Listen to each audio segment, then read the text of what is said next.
Why would you hire a lighting designer if it was not for having someone who professionally decides what is the best solution for that project that is there? We need to be very concise and very precise with what we show, what we don't want to show. The choices that we have made are maybe 1% of all the things that we actually developed. But it is up to us to make that decision and to show to our client what our end decision is in terms of, and not to show what the process is. If we talk about how to conceptualize, don't be afraid of change. What you feel at some point in your conceptual development, if at some point you are saying, don't try to always keep the thing that you thought of in the beginning. If it doesn't work, just come up with another one.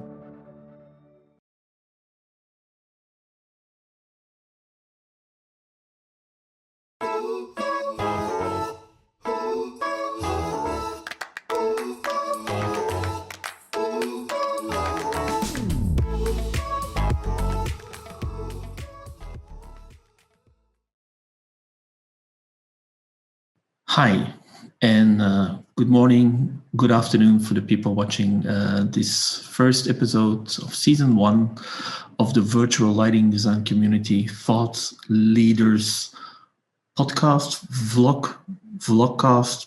I don't know how to say it, but anyway, we are here. I'm gonna talk of the art of lighting design.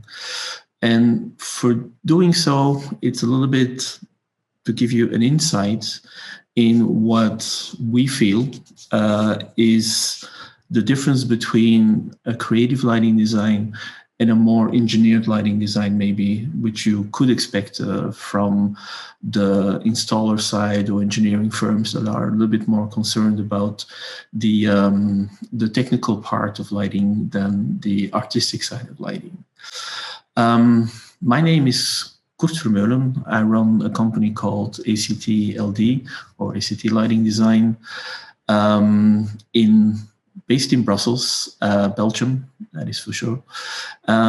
We are a middle-sized company, I think. We have 22 people running here around, being creative and trying to always be on the top of our toes.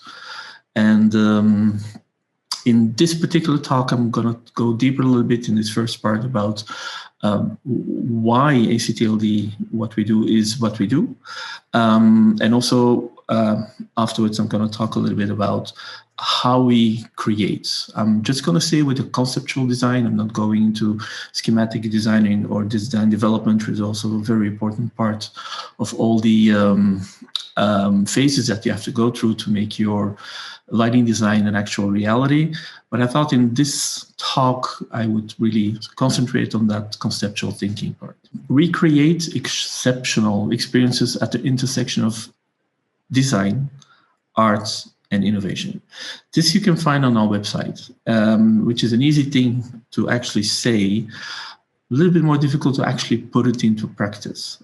And we started out as an entertainment lighting design firm, quickly branched out already in the year 2000 around that into the architectural field. And actually those two are mixed together today in what we call experience design, which is a bit broader than the pure lighting design that we're used to walking into. It all starts a little bit with our expertises. We are an experience design studio. And I really need to stress that a little bit because, like I said, we started from lighting. We are now fully into experience design with a much wider spectrum of fields of expertise that we are touching today than we were doing before. It goes from, of course, lighting is still the most important part, but we also, design and follow through on the video, on the sound, on the music, of course, set design or scenography, special effects, sophisticated control systems, and interactive systems, or what we also call public engagement or customer engagement elements that we try to also mix so that those reality and the digital worlds are able to mix into one another. How we start with that, the most notable thing that we do is storytelling. we want to create worlds and stories that actually connect to inspire the audience that we apply to. And whatever technology that we have, it always has to be in function actually of that storytelling element that we do. In our multidisciplinary approach, we're also a company that really goes from concept complete to operation, because we also feel that only at the end of this process, we're only finally being able to put the finer touches on all of these things at the end, when we are doing the programming, we are doing the focusing of the lighting, and we are putting all the scenes together so that people are actually enjoying or being captivated by what we felt is the thing that we needed to do. So our expertise is, and this is just a little bit of a big background that we actually do. We kind of separated it in a few elements. We got a high-level creative design, which starts with creative direction, goes into lighting design, scenography, and content creation. These are actually the elements that we feel is mostly on the storytelling part, or we could even say that these kind of things need a scenario almost to be able to happen and to become made to life. The second level is the creative design itself, where I want to include music or composing, not to be on the second level, but at the first level above it. But we don't have composers actually inside our company. We usually always outsource, or we work with partners in that respect. But everything that has to do with the visual elements that comes next to this high level part, aquatic design, special effects design, audio and video systems, and interaction design are for us of that second level. Now, to make that all feasible, we have our third level, the technical design itself, which comes with system engineering, show control systems, technical direction, also pre-visualization and programming, and the production and project management. Otherwise, we wouldn't be able to get there, actually. So going over this overall presentation of the way we work at ACTLD, and we have this innovation lab that actually helps us a lot with the being on the cutting edge of the project deliveries that we want to do. The second part of this presentation is about to show you how we collaborate internally, how we brainstorm, and how we are, getting to a conceptual design at the end of the road, where we both say, okay, or we are multiple people in the office, but where the team says, okay, we're all happy about what this works in. In that respect, I want to be clear about one thing. Brainstorming is a very good thing, but you have to do it in the right kind of way. We have been trying a lot along the years to do this one, or the other one.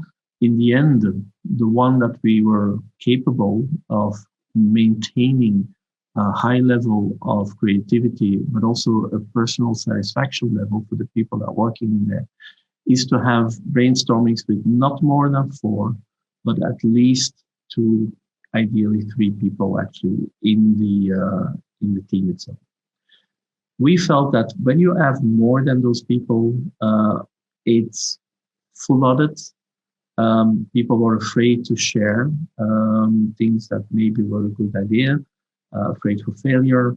And when you don't have enough people, then you get satisfied quickly enough about what you are hearing or what you are saying to yourself that you can't really go much further than that. So for us, a team that works on a conceptual design is 3 ideal, maximum 4 kind of people that actually work together on this.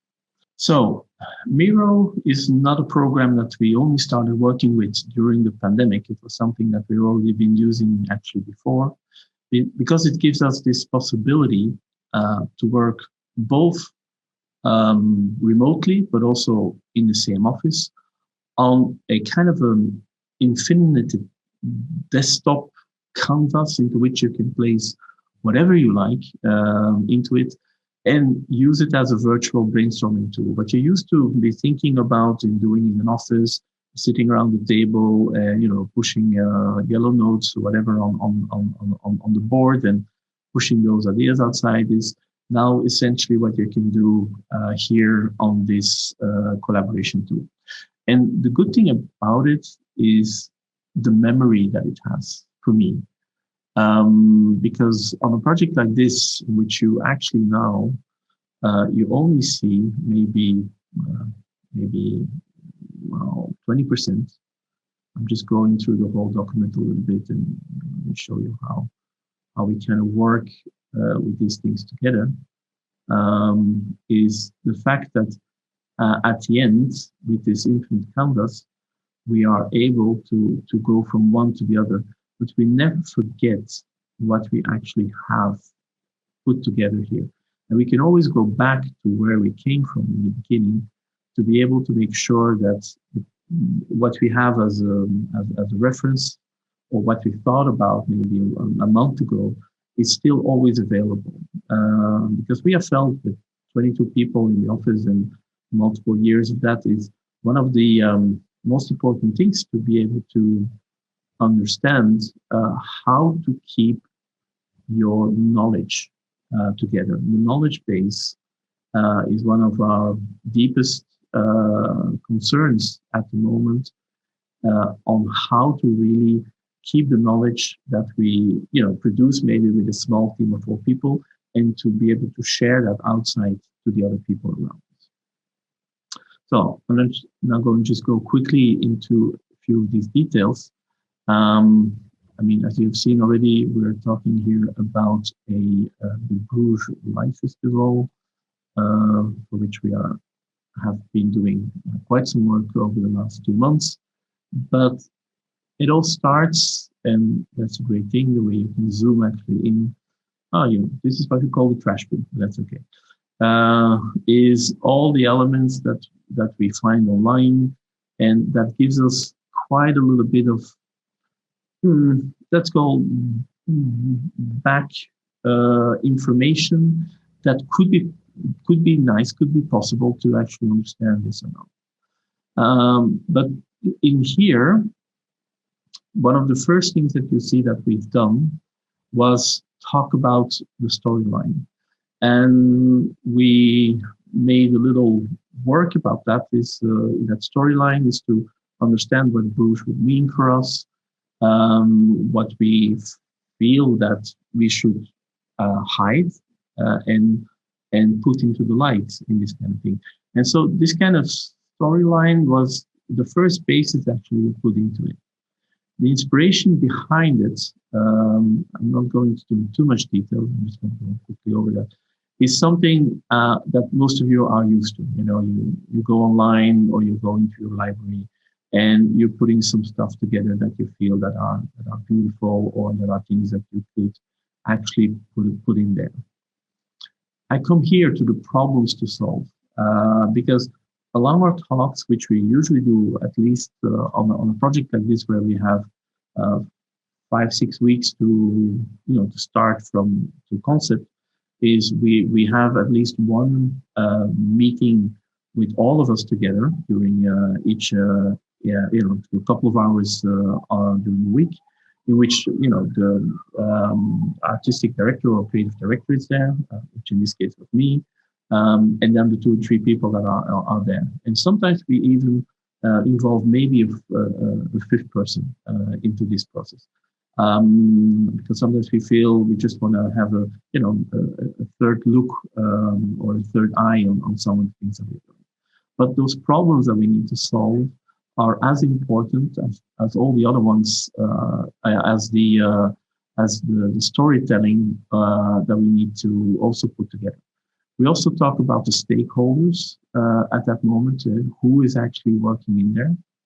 And what I'm showing now is actually, because that was the good thing about this project here, is that we saw the project of last year, which was not developed by us, but which we have visited, and we put also into our brainstorm tool here all those elements a little bit together, to make sure that we always understood what are those things that worked from last year, what were the things that didn't work from important places that we felt that was there. And in this respect, we just go on week after week. We keep everything that we have actually in there. And so, here I see a thing that was done, the elements people were responsible for, the tasks, how it was actually made. And what I really love about that, and maybe if you see my background here behind me, I am one that kind of likes to work with elements around me. The proverbial atelier d'artiste, where you come in and you've got lots of paintings and lots of stuff just hanging around and paintbrushes everywhere, that for me is a creative environment. That one is for me an environment that stimulates and that actually puts me somewhere where I would like to go. And in my house, where I'm actually taping this presentation actually here, there's not a wall that is free. Everything, I've got art on the walls, I've got books lying around everywhere, I've got small little sculptures, I've got lighting systems around me. But all the things that I think is important for me to be able to to be stimulated, I keep that around me. And that is actually also what I found in this presentation, in this kind of methodology of working, is where, that amassment of information actually helps me to really, be creative and make the right decisions. And I can always go back to something that I've seen before, which I think is the one of the most important elements that we have. So I'm not going to bore you, or maybe maybe it's not boring you, but I'm going to get you to all the elements that we have put here together. I think I've made my points about how we actually, make a concept from a brainstorm to a conceptual design point of view. The storyline, what you see here that we have, maybe good to see. This is one of the storylines with which we started out, in which we based a lot of our things, and which was then subsequently ignored completely at the end of our work that we have done on this presentation, because although we had developed this into quite some detail, when we went finally on site for the second time and we had the new kind of parcours that we had to walk through, the time, the thematic of time was no longer possible in using it all way. And that is also something that I think is important if we talk about how to conceptualize. Don't be afraid of change. What you feel at some point into your presentation, or in your conceptual development, if at some point you are saying, don't try to always keep the thing that you thought of in the beginning. If it doesn't work, just ignore it, come up with another one. And that is exactly what we have done here. When we understood that the locations that we originally had from the year before were all going to change, and it went into a completely new kind of location specification, in which we said, listen, we can no longer play that past, present, and future timeline anymore, and so we have to get rid of this kind of thing. So what I want to say by that is, don't be afraid actually to do this. Then what we are, just to finish this actually off, we have not a problem in actually redoing this kind of work. And then at some point, we have a conceptual line in here that comes together, which we, the zoning itself, the picture of the actual location of work, the visual of the element that we think we need to go to, or the reference element that we have, and the notes into this. And this is the kind of last work that we do in this collaboration tool until we finalize the whole project together into the final step. And I'm just going into that last part. I mean, what you can see here is we did that work twice. One was on the old parcours that we did, and the one on the new one. And by then we were so well versed with all the elements that we wanted to do that from here onwards, it went straight into the whole strategy that is actually put together in this slide here. Now, all that work that we've done on that Miro board is never lost on just one project.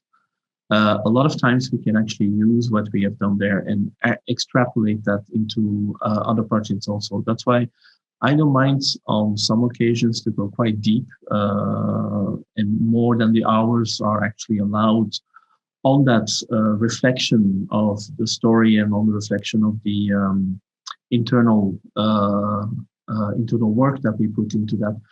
Because a lot of times we can actually recuperate ideas that we developed there into new projects. That's an important part. At the end, the document that we actually bring out to our client is something like this. Quite a 20, 30 pages, 32 pages of the essence of that 6 weeks long process that we actually went through. And that's a shame sometimes that we need to be very concise and very precise with what we show, what we don't want to show.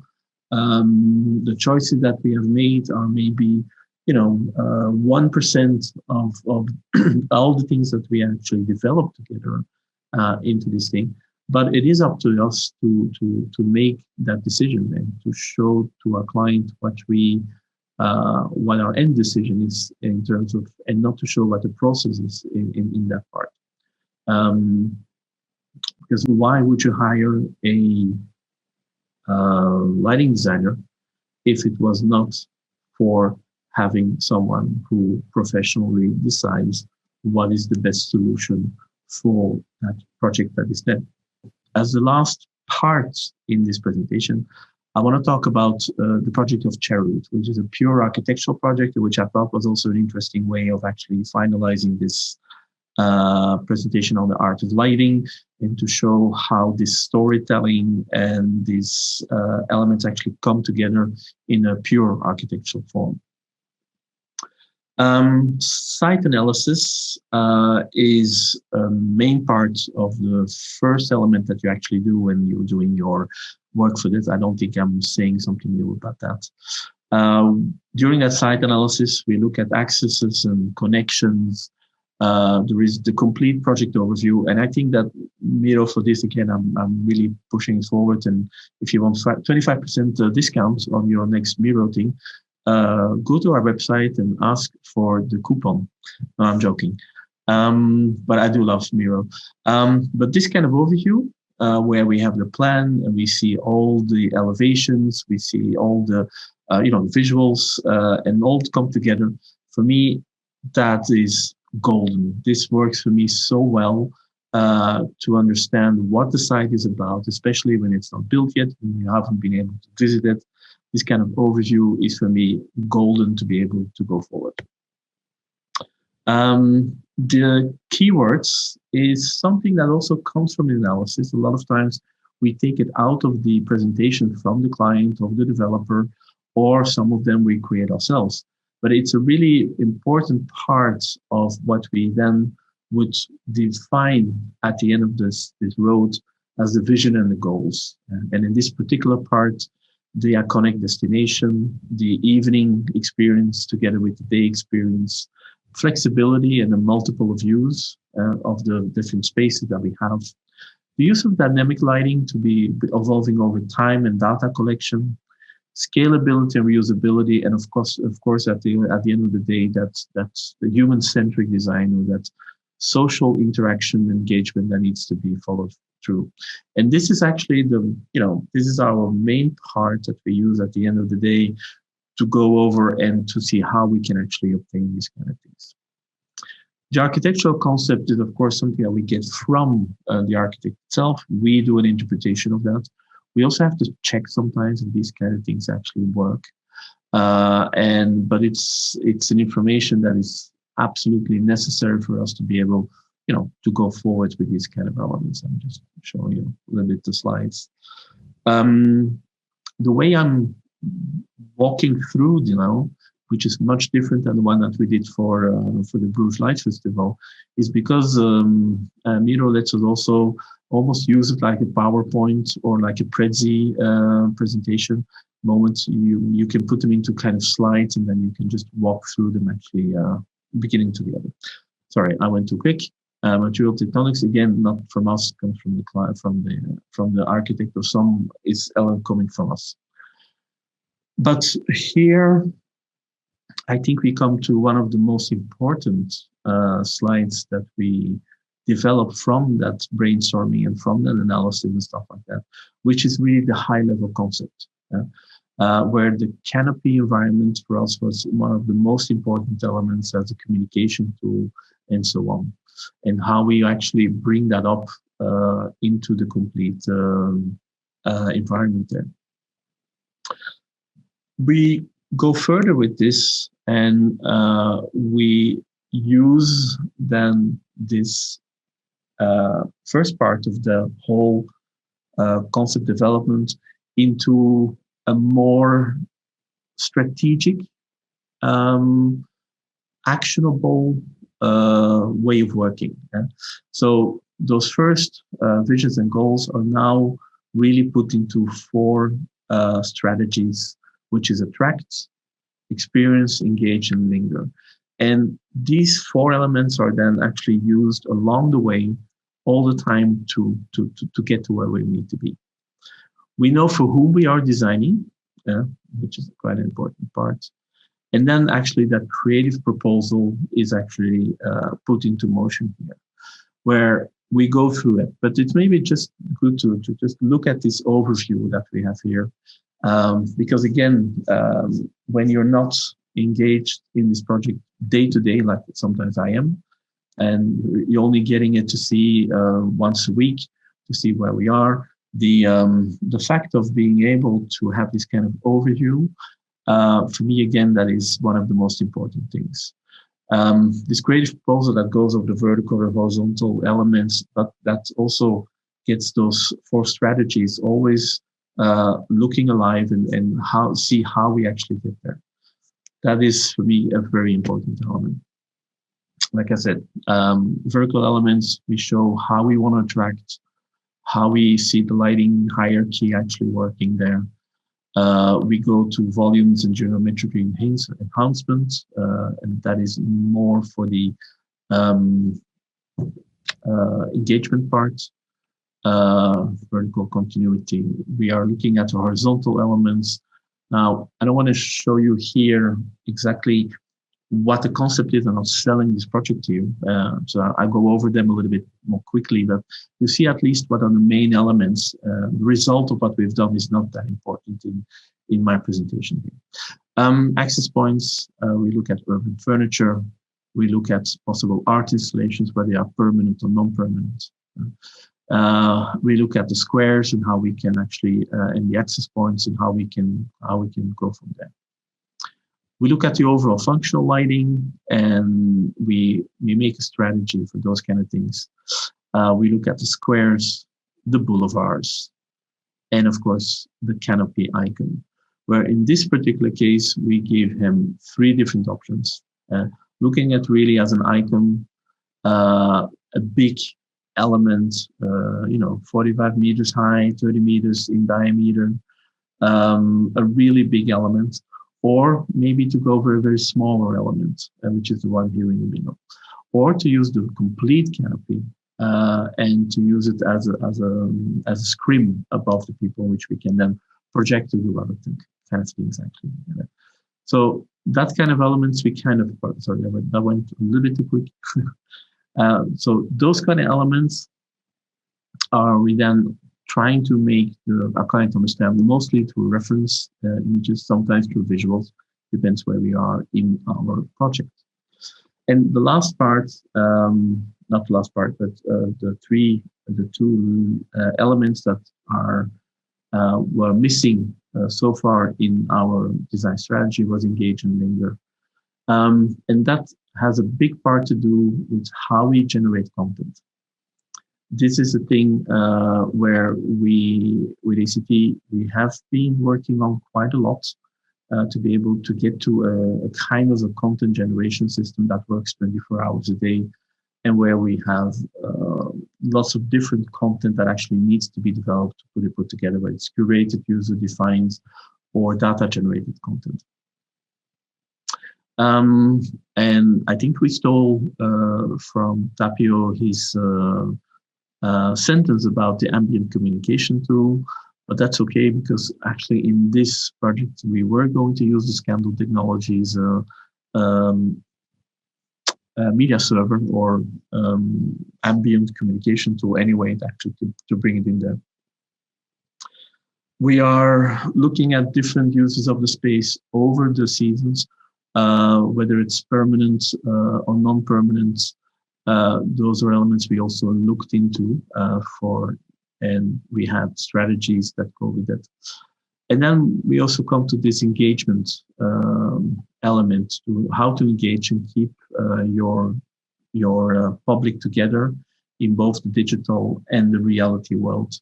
So we have this interaction strategy, which is both based on physical elements, interactive consoles, and app integration. We looked at the water features and urban furniture and how they would be able to be used in this interaction element. And then, of course, the permanent or non-permanent art installations, experiential marketing, activations, or seasonal events that would also be part of the element together. An element that comes to mind a lot of the times is the empty shop problem, in which usually gets sprayed on paint to make it not look empty from inside. We feel that it's sometimes a very good attraction point in which we can put a non-permanent installation as an art installation, which is not that costly, and at least it engages your audience to go further. So how to go further with the engaged and lingering elements is through the exterior facades and the canopy itself. So that was actually the end of that overall thinking process that we went into.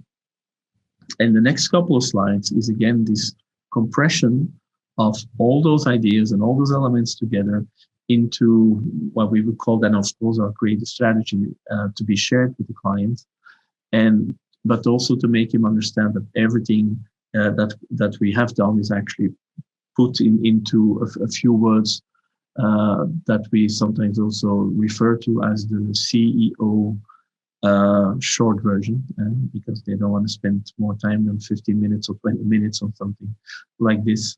And we know how to deal with that also. So these kind of 5 or 6 slides together is that kind of CEO compressed presentation, where we try to put as much as all the elements together that we have presented, and all within a very tight timeline. This is the end of the presentation, episode 1, season 1, the art of lighting design for the VLDC, virtual lighting design community. I hope you enjoyed it. I hope I didn't share too much of our internal kitchen here. Otherwise, I get slapped by my partners. But you don't share, you don't care, and that's an expression that is sometimes used. If there's any more questions about this, I am easily to be joined on any of the social media, whether it's Instagram or Facebook or LinkedIn. Facebook I don't like that much, but LinkedIn and Instagram are my 2 favorite ones. If not, just by the regular email, which is still available. I'm easy to find on the internet. I'm not hidden in that much respect. Thank you so much, VLDC, Sharon, Martin, and Katja, for also having me in this presentation. I always feel that what you're doing for the community is grand. We were missing this kind of view on how to communicate about our industry, which we love so much. So thank you again, and I'll see you next time. Bye-bye.